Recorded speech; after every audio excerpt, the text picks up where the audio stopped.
오늘 우리가 함께 볼 하나님 말씀은 이사야 26장 8절부터 14절까지 말씀입니다.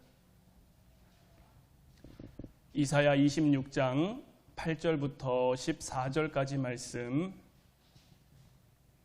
우리 다 같이 한 목소리로 말씀 함께 보도록 하겠습니다.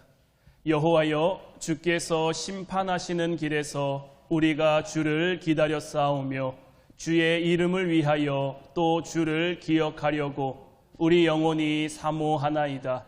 밤에 내 영혼이 주를 사모하였사온즉 내 중심이 주를 간절히 구하오리니 이는 주께서 땅에서 심판하시는 때에 세계의 거민이 의를 배움이니이다. 악인은 은총을 입을지라도 의를 배우지 아니하며 정직한 자의 땅에서 불의를 행하고 여호와의 위엄을 돌아보지 아니하는도다.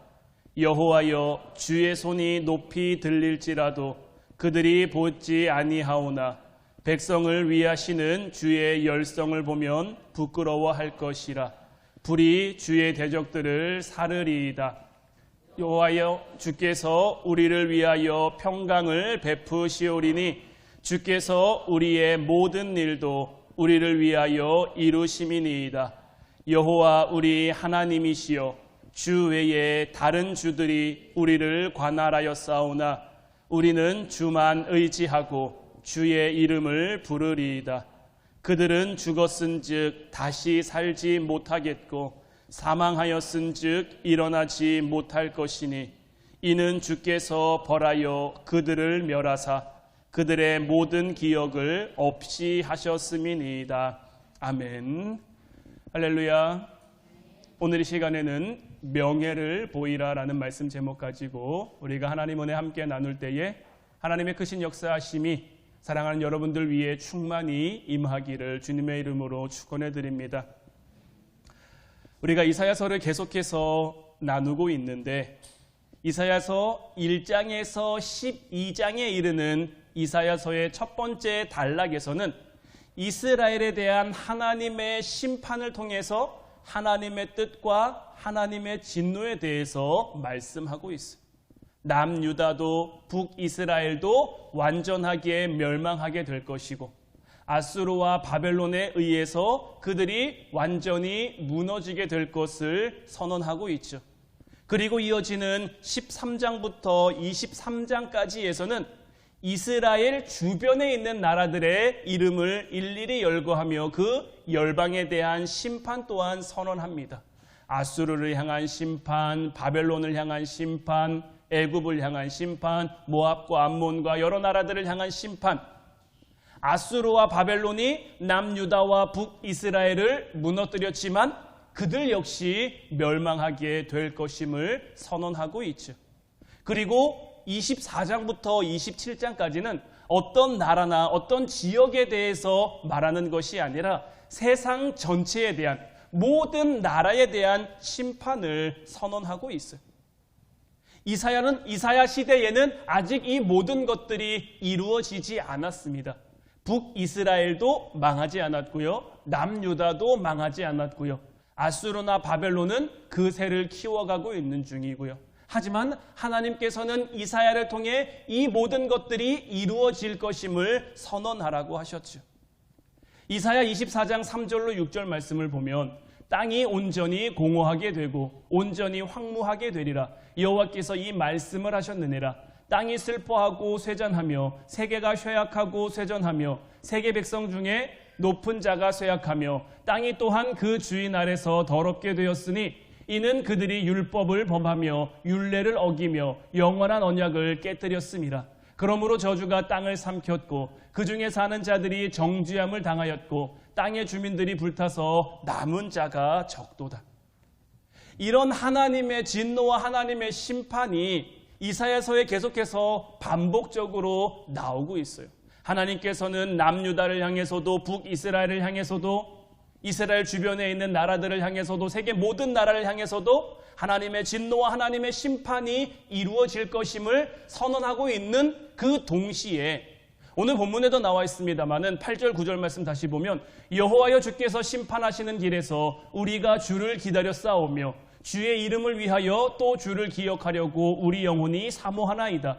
밤에 내 영혼이 주를 사모하여 싸운즉 내 중심이 주를 간절히 구하오리니 이는 주께서 땅에서 심판하시는 때에 세계의 거민이 의를 배움이니이다.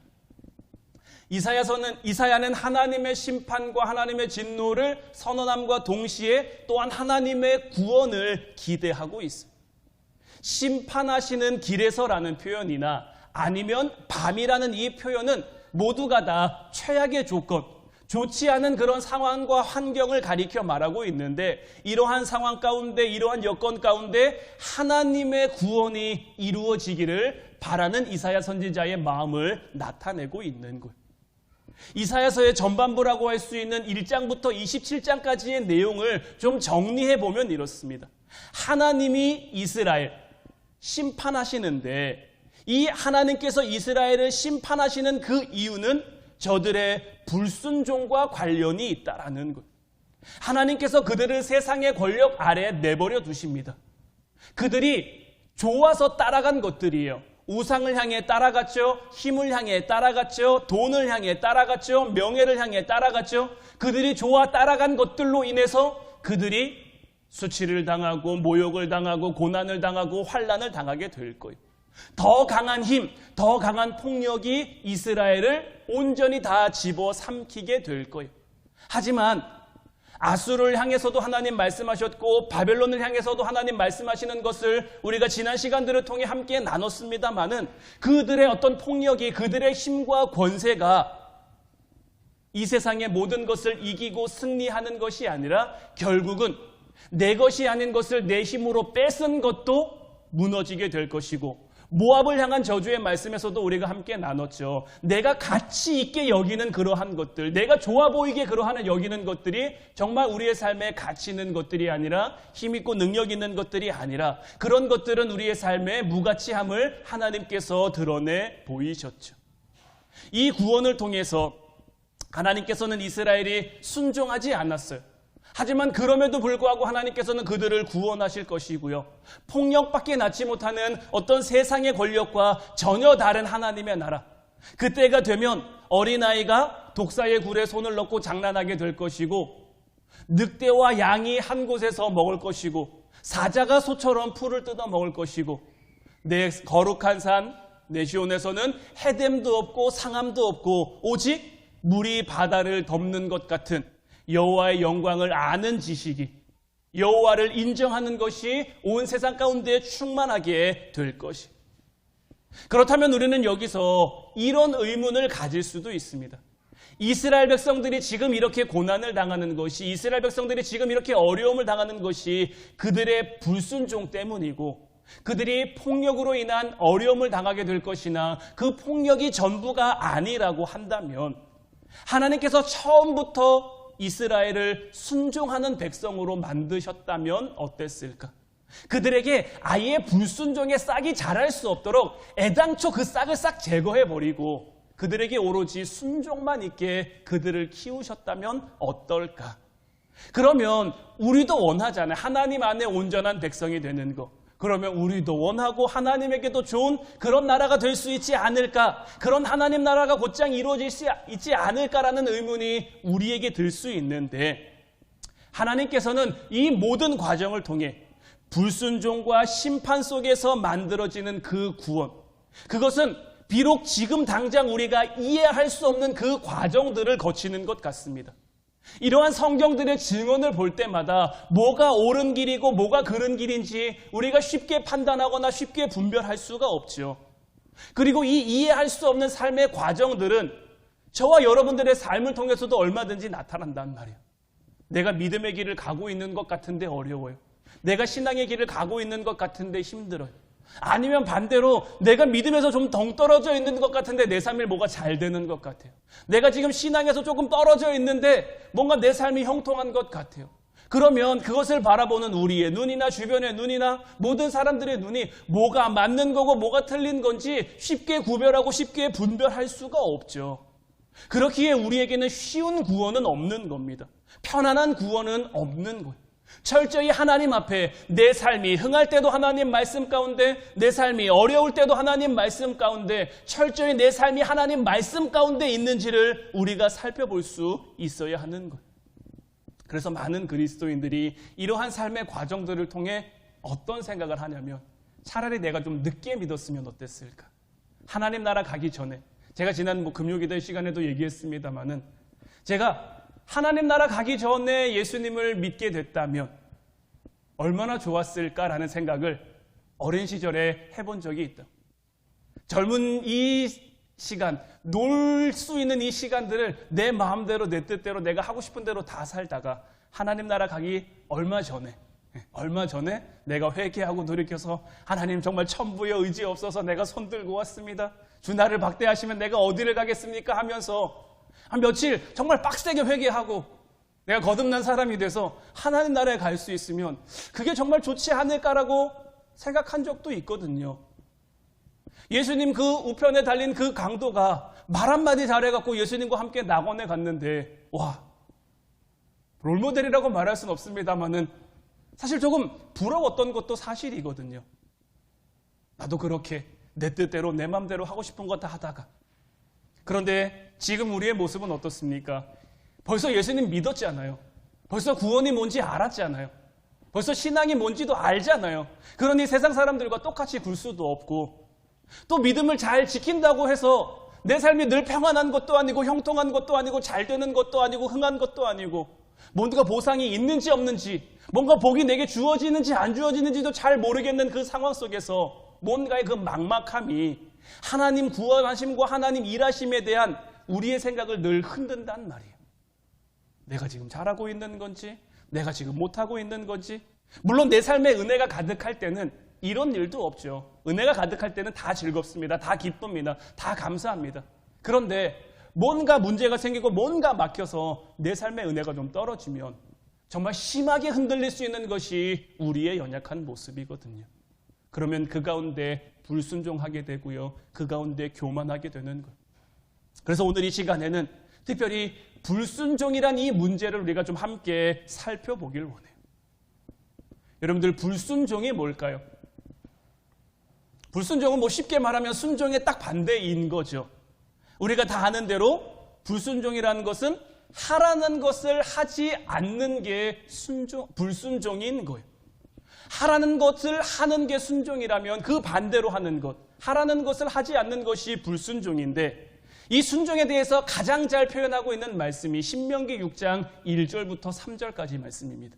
이는 곧 너희 하나님 여호와께서 너희에게 가르치라고 명하신 명령과 규례와 법도라. 너희가 건너가서 차지할 땅에서 행할 것이니 곧 너와 내 아들과 내 손자들이 평생에 내 하나님 여호와를 경외하며 내가 너희에게 명한 그 모든 규례와 명령을 지키게 하기 위한 것이며 또 내 나를 장구하게 하기 위한 것이라. 이스라엘아, 듣고 삼가 그것을 행하라. 그리하면 내가 복을 받고 내 조상들의 하나님 여호와께서 내게 허락하심 같이 젖과 꿀이 흐르는 땅에서 내가 크게 번성하리라. 하나님께서는 하나님 명령에 순종하는 것이 복이다라고 말씀하세요. 하나님 명령에 순종하는 것이 복이다라는 이 말씀 가운데 우리 그리스도인들이 어떤 오해를 좀 낳았냐면, 순종 자체가 뭔가 독립적인 그런 것처럼 우리가 여긴다라는 거예요. 그러니까 이 말이 뭐냐면, 이 순종이 독립적인 어떤 가치가 되면 어떤 문제가 나타나냐면, 누구에게 순종하느냐가 중요한 것이 아니라 순종 자체가 그냥 미덕이 되는 거예요. 예수님 시대의 바리새인들, 예수님 시대의 율법학자들, 예수님 시대의 대제사장들, 누구보다 하나님 말씀에 순종 잘하는 사람들 맞습니까? 아닙니까? 사도 바울도 고백하죠. 나는 율법으로는 흠이 없는 자라고. 왜냐하면 모든 율법을 다 지켰으니까요. 그 시대의 바리새인들은 율법을 목숨처럼 지키는 사람들이에요. 그들에게 하나님 말씀 순종, 율법에 대한 순종이라는 덕목은 있습니다. 그런데 예수님께서는 왜 그들을 책망하셨습니까? 순종이라고 하는 것은 무엇을 누구에게라는 전제가 있어야 되는 거예요. 순종은 누구를 향해 가야 됩니까? 무엇에 순종해야 됩니까? 우리는 하나님 말씀에 순종하는 거고요. 하나님을 향해 순종하는 겁니다. 그런데 바리새인들, 서기관들, 이 사람들의 순종은 그저 자기를 향한 순종이에요. 하나님 말씀을 잘 지킴으로 자기가 돋보이길 원하고, 자기가 우월해지길 원하고, 자기가 높아지길 원하고, 그러니 예수님께서 그들을 향해 회칠한 무덤 같다고 하시면서, 독사의 자식들 같다고 하시면서 그들을 책망하실 수밖에 없는 거죠. 하나님께서는 들으라고 말씀하신단 말이에요. 3절 말씀 보면 이스라엘아 듣고 삼가 그것을 행하라. 들으라는 것은 뭡니까? 들으라는 것은 일단 말하는 사람이 있는 거예요. 말하는 사람의 말을 들으라는 거예요. 그 사람이 뭘 말하는지, 그 사람이 왜 말하는지, 그 사람이 어떻게 말하는지를 듣고 그 말하는 사람의 의도와 목적에 따라 그것을 행하라는 거죠. 이것이 듣는 자의 역할인 거예요. 그런데 여기서 말하는 사람의 의도와 말하는 사람의 역할이 빠져버리면요, 우리는 그 말 자체를 가지고 내 생각대로, 내 마음대로 잘못 오해할 수도 있고 잘못 판단할 수도 있는 거예요. 예수님이 바리새인들을 책망한 것 가운데 고르반이라는 것이 있죠. 고르반이 뭡니까? 내가 하나님께 드리겠다고 약속한 거예요. 이 고르반 자체는 굉장히 귀한 겁니다. 굉장히 은혜로운 거예요. 그런데 이 바리새인들이 이 고르반을 어떻게 사용합니까? 부모를 부양해야 돼요. 부모를 공양해야 되는데 부모한테 주기가 아까운 거예요. 참 나쁜 사람들이죠. 자기 부모인데 부모를 섬기기가 그 돈이 아까운 거예요. 그러니까 이 돈을 가지고 어떻게 합니까? 고르반, 이건 하나님 앞에 드린 것이 되었으니 당신들에게 줄 수 없습니다. 이것으로 당신들을 섬길 수 없습니다. 그렇게 선언하는 거예요. 그럼 이 사람들이 고르반하고 이것을 하나님 앞에 드리느냐? 그것도 아닌 거예요. 그냥 고르반 해놓고 자기가 가지고 있는 거예요. 부모한테 주기 아까우니까, 부모 섬기기 싫으니까 그냥 고르반.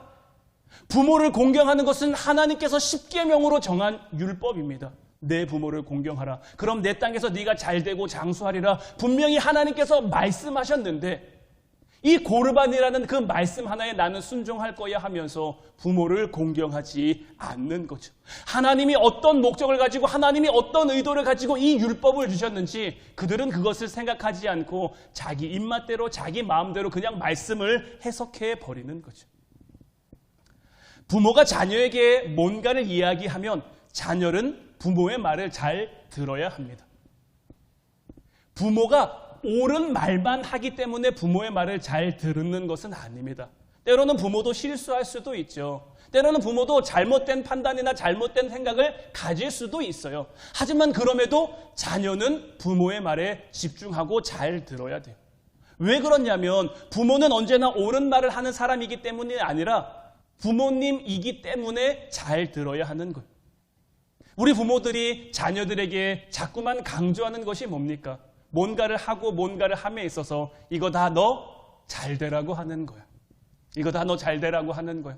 근데 자녀들은 그 말을 잘 알아듣습니까? 못 알아듣습니까?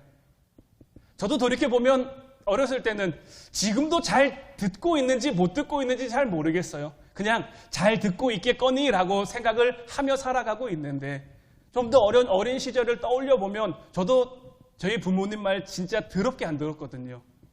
속도 많이 썩여드리고, 부모님은 저 잘되라고 한 얘기인데 그때는 그게 저 잘되라고 하는 얘기인지 잘 모르겠는 거죠. 그냥 나를 구속하는 것 같고, 나를 힘들게 하는 것 같고, 나를 그냥 어렵게 하는 것 같으니까 그냥 한 귀로 듣고 한 귀로 흘려버린 적도 참 많은 거죠. 그런데 부모와 자녀라는 이 관계 속에서 부모는 늘 자녀를 생각해서 자녀한테 이런 얘기를 하고요. 자녀는 부모의 말 사실 잘 듣지 않아요. 하지만 그럼에도 불구하고 이러한 관계 속에서 이러한 이야기들이 계속해서 오가죠. 그리고 부모가 자녀를 생각하는 거, 부모가 자녀가 잘 되기 위해서 이런 말들 하는 것은 자녀가 말을 듣느냐 안 듣느냐보다 더 앞서 있는 거예요. 자녀가 안 듣는다고 부모가 아무 말도 안 하고 아무 역할도 안 하고, 이것도 성경 안에서도 옳지 않은 것이고 잘못된 거예요. 하나님께서 이스라엘 백성들을 계속해서 만지시고 고치시고 그들을 징계하시고 그들을 심판하시는 이유가 무엇입니까?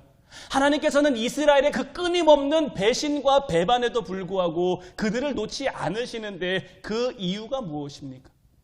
앞서 말씀드린 것처럼 그들이 아예 배신하지 못하도록, 그들이 아예 눈을 돌리지 못하도록 아예 그 배신의 싹을 싹 다 끊어버리면 차라리 그들에게도 하나님에게도 좋지 않겠냐라고 우리는 생각할 수도 있지만, 하나님께서는 계속해서 그들에게 선택권을 주신단 말이에요. 하나님을 선택할 수 있는 자유도 주시고 하나님을 선택하지 않을 수 있는 그 자유도 주세요.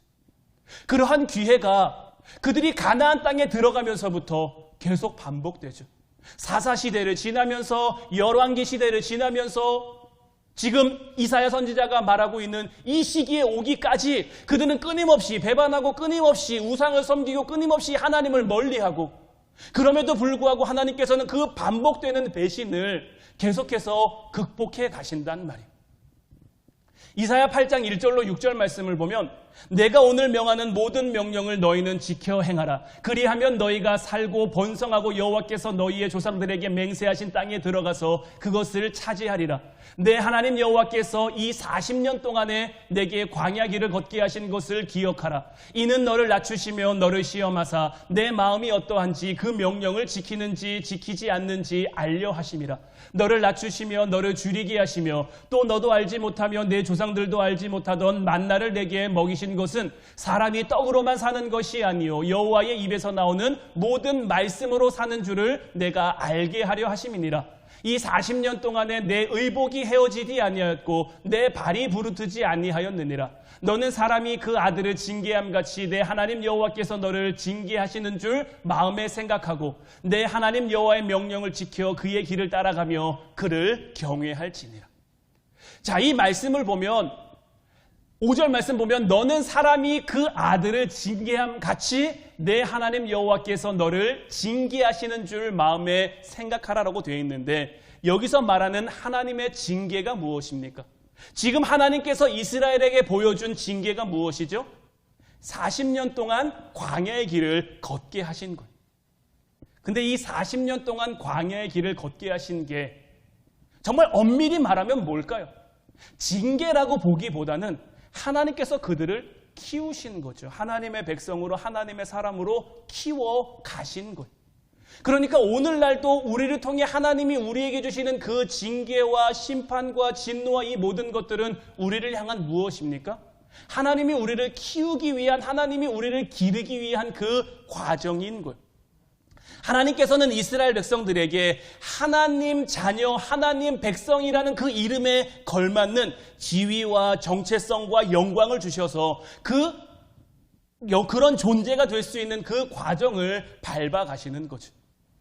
출애굽한 이스라엘 백성들이 처음 가데스 바네아라는 곳에 도착했어요. 그리고 40일 동안 정탐꾼을 보낸단 말이에요. 정탐꾼이 돌아와서 10명 정탐꾼 말에 의해 이스라엘 백성들이 우리는 그 땅 안 가겠습니다. 우리는 그 땅 못 가겠습니다. 약속의 땅 들어가기를 거부하고 반란을 일으켰죠.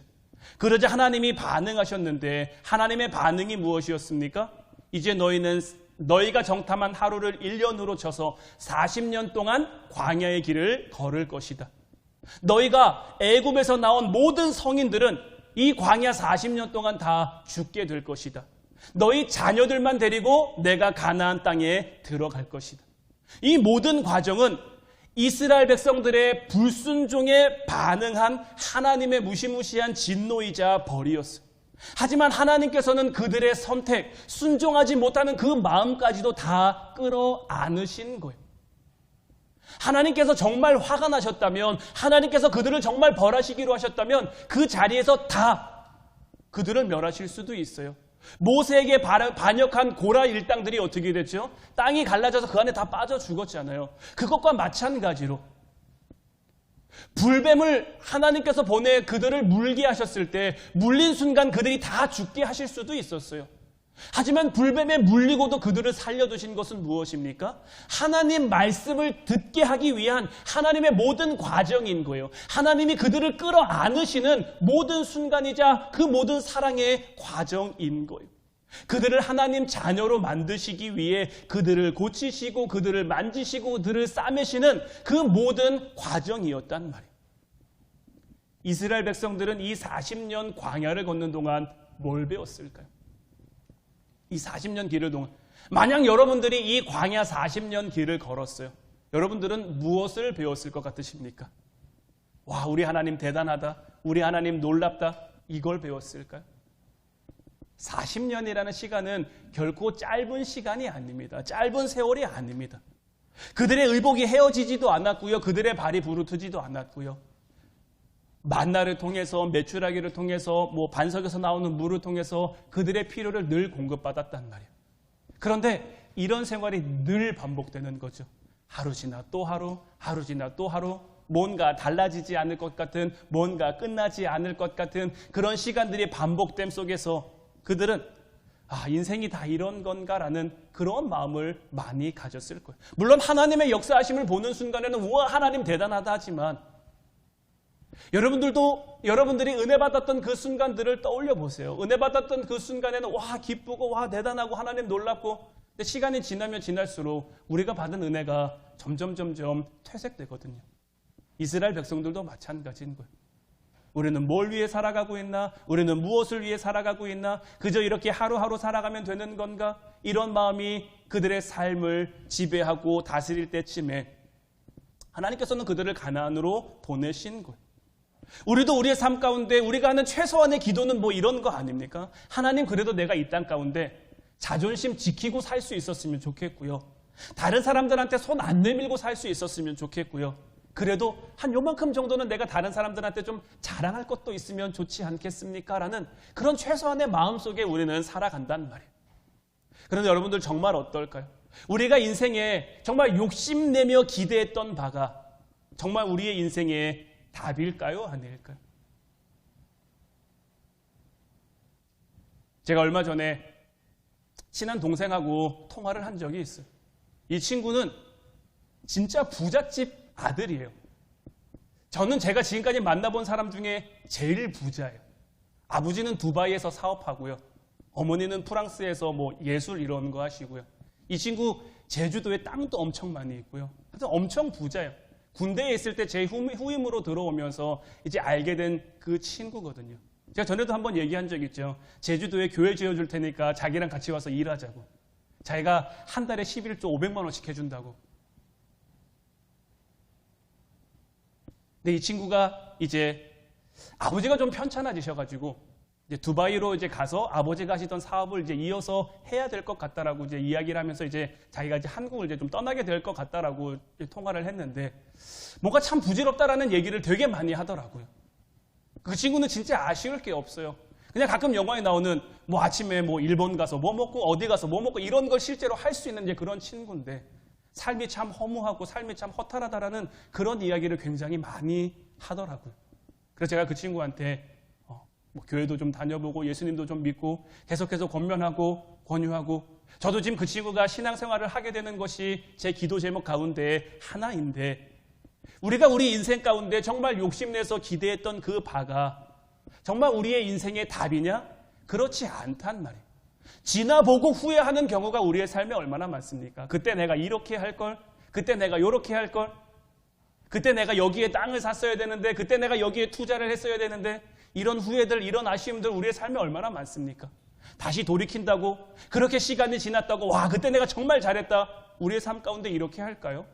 지나고 보면 또 후회와 아쉬움만 나는 것이 우리의 인생이란 말이에요. 오늘 본문 14절 말씀에도 나와 있습니다마는 그들은 죽었은즉 다시 살지 못하겠고 사망하였은즉 일어나지 못할 것이니 이는 주께서 벌하여 그들을 멸하사 그들의 모든 기억을 없이 하셨음이니이다. 세상이 말하는 싸움, 세상이 말하는 성공이나 승리는 하나님 앞에 그 명예로운 것을 담아갈 수가 없습니다. 내가 세상 가운데 승리했는데 보복이거나 원망이거나 분노거나 더러움이거나 이 외에는 담을 수 있는 것이 없어서 내가 성공했는데도 미움이 그 안에 가득합니다. 내가 뭔가 높아졌는데도 그 안에 원망이 가득합니다. 내가 뭔가 많이 가지고 이룬 것 같은데도 그 삶을 더럽게 굴며 살아갈 수밖에 없는 것이 이 세상의 모습인 거예요. 따라서 우리가 이제 직면해야 할 우리 인생의 문제는 뭐냐? 내가 얼마나 가졌느냐 안 가졌느냐의 문제가 아닙니다. 내가 이 세상 가운데 이겼느냐 졌느냐 이런 문제가 아닙니다. 하나님께서 우리를 만드셨습니다. 그리고 하나님께서 우리를 구원하셨어요. 우리를 예수님 안에 부르시며 우리를 명예로운 하나님의 백성으로, 하나님의 자녀로, 하나님 나라를 세워갈 하나님의 일꾼으로 우리를 부르신다라는 데 있는 거예요. 이스라엘을 친 그 권력들, 바벨론이나 아수르나 또 그 이후에 일어난 로마나, 역사 가운데 그들이 남긴 것이 무엇입니까? 그들을 통해 남겨진 건 관광지밖에 없습니다. 그 흔적들 보면서 와, 그때 이랬는데, 왕년에 로마가 이렇게 잘 나갔는데, 왕년에 바벨론이 이렇게 잘 나갔는데, 우리의 인생 같지 않습니까? 가끔 어른들 보면 내가 왕년에, 내가 소시적에 이런 얘기 참 많이 하시는데, 물론 지나간 세월이 우리에게 아쉬운 건 사실이고, 지나간 세월들 속에 다시 돌이키고 싶은 것들을 돌이키고 싶어하는 것이 우리의 마음이지만, 우리의 삶은 그저 흘러갈 뿐인 거예요. 흘러갈 우리의 그 삶 속에 우리가 무엇을 담아내느냐가 우리의 삶 가운데 가장 관건인 거예요. 하나님이 우리에게 주시는 그 진정한 영광은 어떤 소수의 사람에게, 어떤 특별한 사람들에게 주어지는 것이 아니라 하나님이 모든 사람에게 넣어주시는 그 하나님을 아는 지식, 하나님을 향한 그 간절함을 붙들어가는 거예요. 애굽도 그렇고요, 바벨론도 그렇고요, 아수르도 그렇고요. 하나님이 그들에게 기회를 주셨을까요? 안 주셨을까요? 그들이 이방 나라긴 합니다. 이방 나라긴 합니다만 하나님이 그들에게 기회를 주셨을까요? 안 주셨을까요? 애굽엔 누가 있었죠? 모세가 있었어요. 방법은 다 나라마다 조금 다를 수도 있습니다. 애굽에 내려진 10가지 재앙, 하나님의 하나님 되심을 그 무엇보다 잘 보여준 사건이죠. 그들이 정말 그들의 온전한 신이라고 믿고 있는 그 태양마저 꺾어버린 그 하나님 앞에 그들이 두 손 두 발 다 들고 항복하잖아요. 그런데 그들은 그것뿐입니다. 바벨론에는 누가 있었습니까? 바벨론엔 다니엘이 있었잖아요. 다니엘과 세 친구가 있었잖아요. 심지어 이 바벨론의 느부갓네살 왕이나 다리오 왕은요, 하나님을 찬양하고 하나님을 예배하기도 했습니다. 하나님의 하나님 되심을 높이기도 했습니다. 그런데 그것뿐이었어요. 아수르는 누가 있었습니까? 우리가 금요 기도의 시간마다 보죠. 하나님이 요나를 보내셨잖아요. 아수르의 수도인 니느웨 가운데 어떤 역사가 일어납니까? 정말 전 도시적인 회개 운동이 일어나잖아요. 모든 사람, 모든 짐승, 모든 가축이 굵은 베옷을 입고 하나님 앞에 금식하며 회개하는 그 회개 운동이 일어나잖아요. 하지만 그때뿐인 거예요. 이런 모든 사건들 가운데, 이런 모든 시간들 가운데 하나님이 그들에게 기회를 안 주셨다라고 할 수 있습니까? 하나님은 그들에게 기회를 주셨어요. 오늘을 살아가고 있는 우리들에게는 어떻습니까? 하나님은 저와 여러분들에게 기회를 주시고 계십니까? 안 주시고 계십니까? 우리에게 주시는 이 기회 가운데 우리는 우리의 삶의 자리에서 무엇을 담아가느냐가 중요한 것. 오늘 본문 12절 13절 말씀 보면 여호와여 주께서 우리를 위하여 평강을 베푸시오리니 주께서 우리의 모든 일도 우리를 위하여 이루심이니이다. 여호와 우리 하나님이시여 주 외에 다른 주들이 우리를 관할하여 싸우나 우리는 주만 의지하고 주의 이름을 부르리이다. 하나님 외에는 그 어떤 것도 그 무엇도 우리 인생에 대한 답을 해줄 수가 없습니다. 우리가 우리의 필요를 채우며 살아갈 수 없습니다. 그것을 우리의 인생을 통해 배워가는 거예요. 하나님께서는 그 광야 40년 동안 이스라엘에게 이것을 배우게 하신 거예요. 사람은 떡으로만 사는 것이 아니다. 하나님의 입으로부터 나오는 모든 말씀으로 살아가는 것이다. 우리 인간은 배부른 것으로 끝나지 않습니다. 내 삶이 편안하고 내 삶이 건강한 것만으로 우리 삶의 행복이 만들어지지 않습니다.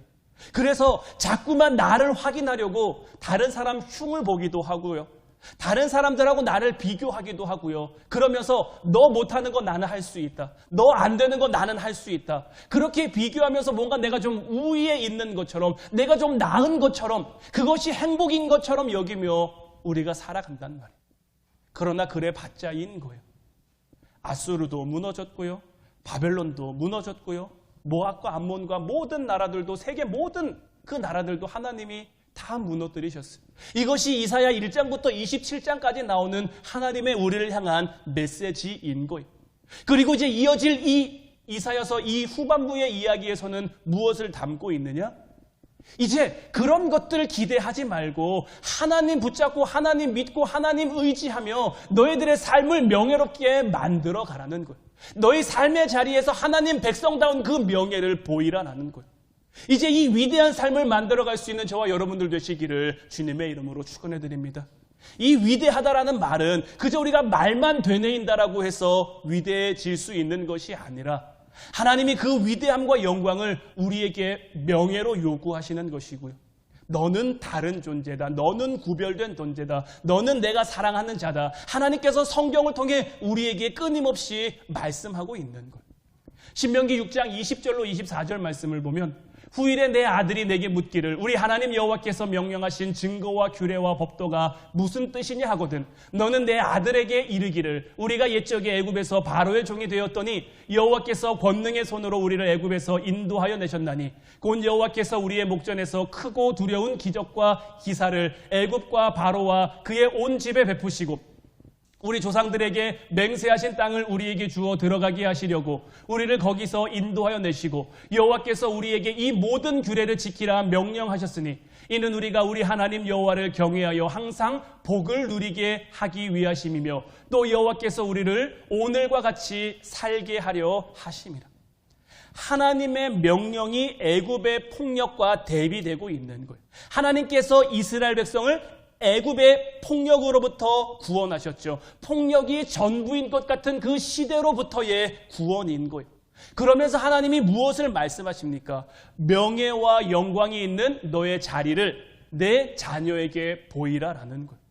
우리는 왜 이렇게 살아야 되느냐고 반문할 수도 있죠. 하나님 나는 왜 이렇게 살아야 됩니까? 또한 우리의 자녀들이 왜 하나님 믿어야 됩니까? 왜 신앙생활 해야 됩니까? 여러분들 주변에 있는 이웃들이 하나님 믿으면 뭐 밥이 나오냐 떡이 나오냐 뭐 이렇게 이야기할 수도 있죠. 하지만 우리가 살아가는 삶의 자리에서 그들에게 보이는 것이 그들에게 증명해내는 것이 하나님의 우리를 향한 그 명예라고 이야기를 하는 거예요. 이 세상은 폭력밖에 없고 이 세상은 망하는 곳이고 더러운 곳이고 소멸되는 것인데 명예를 지키며 살아가는 것이 생명이며 진리며 우리의 가치라고 하나님은 말씀하시는 거예요. 이제 바라기는 여러분들의 삶의 자리에서 보여줄 것이 있는 여러분들이 되시기를 주님의 이름으로 축원해 드립니다. 예수님 믿는 것이 뭔지 보여줄 수 있는 여러분들이 되시기를 바랍니다. 여러분들이 책임져야 하는 인생, 또한 여러분들이 기르고 보호해야 할 특별히 여러분들의 자녀들 가운데 정말 하나님을 믿는다라는 것이 하나님 앞에 기도하며 믿음을 지키며 신앙을 지키며 살아간다라는 것이 무엇인지를 보여줄 수 있는 멋진 인생이 되시기를 주님의 이름으로 축원해 드립니다. 그런 하나님 자녀의 영광을 증언하고 여러분들 삶의 자리에 그 흔적을 남기며 특별히 여러분들 자녀에게 그 믿음의 유산을 남겨줄 수 있는 여러분들의 삶이 되어 그래서 우리가 살아 숨쉬며 우리가 지나가는 모든 시간과 사회와 시대와 이 나라 가운데 하나님의 손길이 될 수 있는 하나님의 흔적이 될 수 있는 저와 여러분들 되시기를 주님의 이름으로 축원해 드립니다. 기도하겠습니다.